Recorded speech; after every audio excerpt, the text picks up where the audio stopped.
Hi mga sangkay! So yan na may dako bubuhaton. Since kauuli ko latik ang trabaho, so nagluto ako pansit canton. So ayan no. Tadang! So nagluto akong pansit canton kaya siya nin akong cravings siya na kaya nagugutom ako. So ayan. Kuan ang flavor ngayon hini, pansit chili ano? Pansit canton yung chili yung pinakamaangon yung kulay pula. Pasat chili. So tara, pangaon kita mga sangkay. Pero syempre bago ako kumaon, magamit ak anay hadi.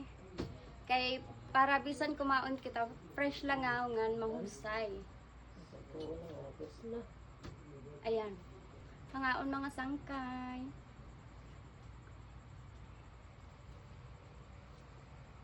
Balitaw mga sangkay dire ko ni mauubos. Ngan feeling ko may kulang gihapon kay waraya luto. So magluluto ako. So di na ngayon mga sangkay na akong kakaunon, may dana ako luto.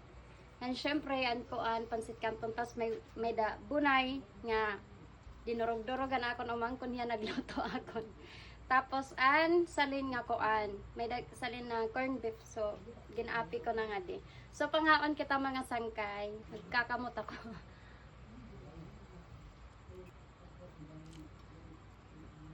Sakto kasi mga sangkay, wari ako kumaon yan ng adlaw.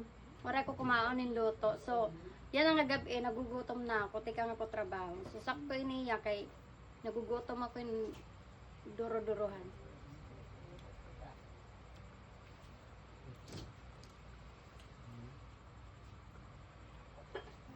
Ayan. Din ako numangkon, kumaon gyapon yan pansit canton. Naharangan na yarora. So ako okay lang, chill lang.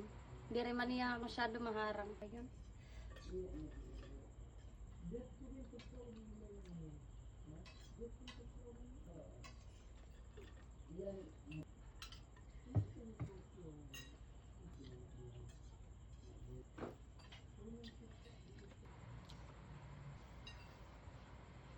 Last bite ko na yan.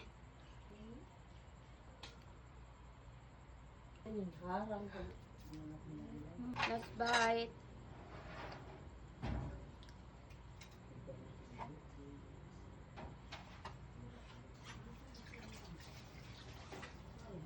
So amo lang mga sangkay, bangin may da kamo karuyag igpa himo ha akon ipamukbang. So mag-comment lang kamo nga da. Ngan ayo hingalimti pag-like and share. Da mga salamat mga sangkay. Bye.